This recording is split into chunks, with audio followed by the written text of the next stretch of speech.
Eu já fiz 2 vídeos aqui no canal falando sobre o coronavírus, abordei aspectos econômicos, sociais, humanitários e não pretendia fazer mais nenhum outro vídeo falando sobre isso.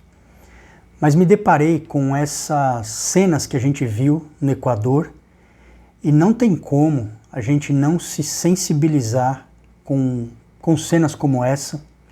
É uma situação muito difícil, né? Você vê pessoas que não têm mais condições de serem atendidas, o sistema de saúde não consegue atender as pessoas, existem corpos, né, pelas calçadas, dentro das casas, simplesmente porque não há como os serviços do governo recolherem as pessoas num tempo adequado. Então é uma cena muito triste realmente, e o aspecto humano, né, o humanitário, está acima de tudo, é a coisa mais importante nesse momento, e eu espero que as nações que tenham mais condição econômica, que elas promovam ações realmente efetivas de ajuda, de assistência a essas pessoas, porque é uma coisa muito, muito triste, né? Então essa parte humana é a coisa mais importante e tem que ser resolvida muito rapidamente.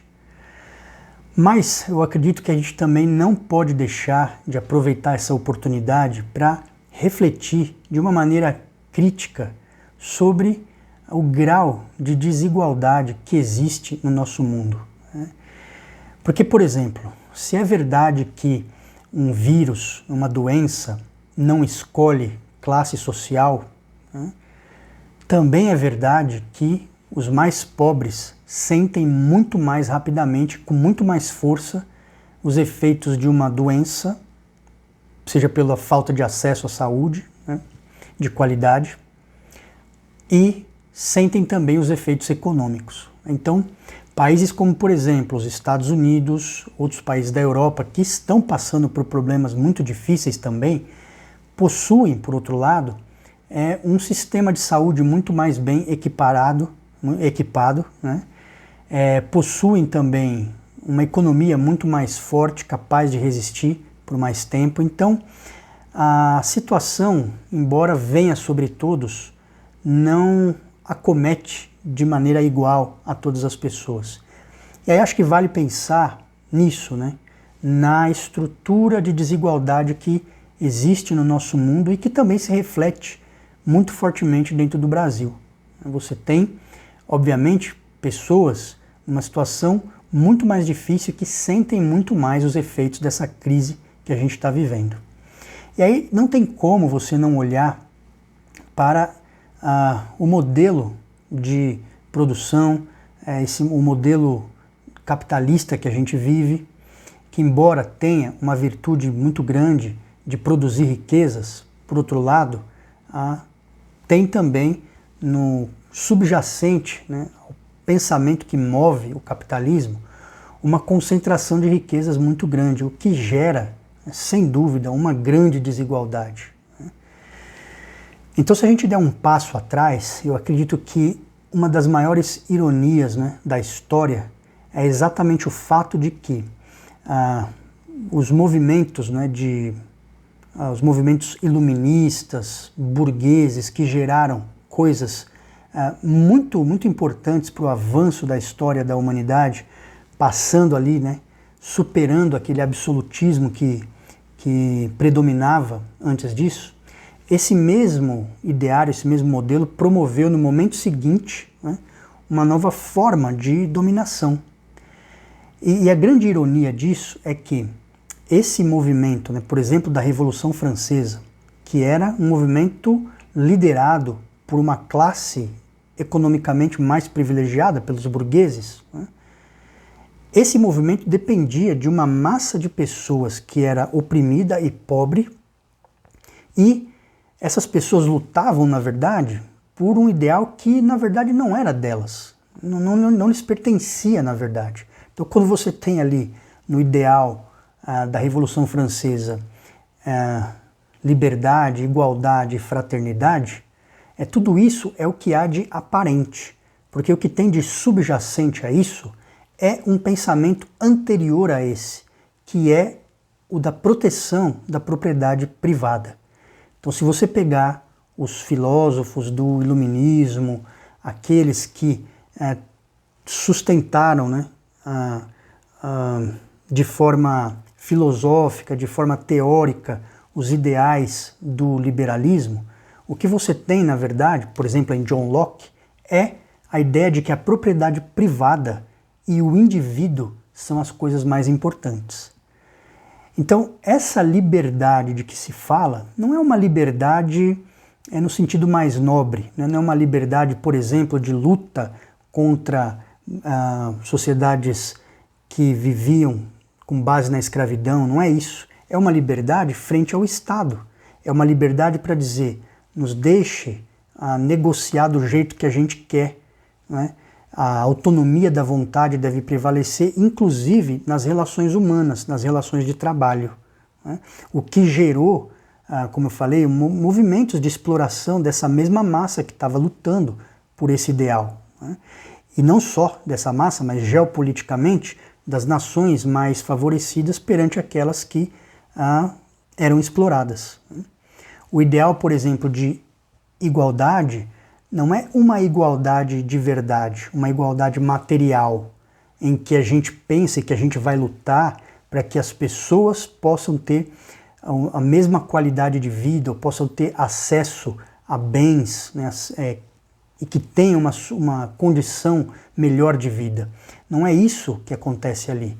Como essa igualdade está a serviço da sociedade, da propriedade privada e do indivíduo, ela é uma igualdade meramente formal, é uma igualdade perante a lei. Então é apenas isso, né? Não existia uma inspiração para uma luta que promovesse, num horizonte mais longo, a igualdade real entre as pessoas. E a fraternidade simplesmente é uma coisa meramente romântica, né? Então, se a gente tivesse que realmente colocar qual era o ideal pelo qual se lutava de verdade, pelo menos aqueles que idealizavam o movimento, era um ideal de individualismo e de sociedade privada, proteção da sociedade privada. Então, não havia, nunca houve uma preocupação social verdadeira. Tanto é que se perpetuou dominação, miséria e exploração, tanto de uma massa de pessoas quanto de outras nações. Então, é isso que é o que está subjacente ao capitalismo. E ao dizer isso, note o seguinte, né? O capitalismo, né, esse modo de produção, ele tem grandes virtudes, como, por exemplo, essa geração de riquezas, né, que, sem dúvida nenhuma, esse modelo promove.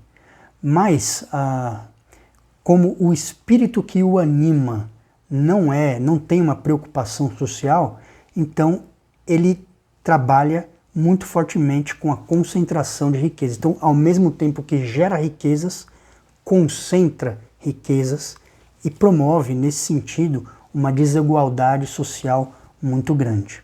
Então eu queria ter essa oportunidade de refletir com vocês sobre isso, que essa mão invisível que é apregoada pelo liberalismo, que é apregoada fortemente por Adam Smith e outros clássicos, né?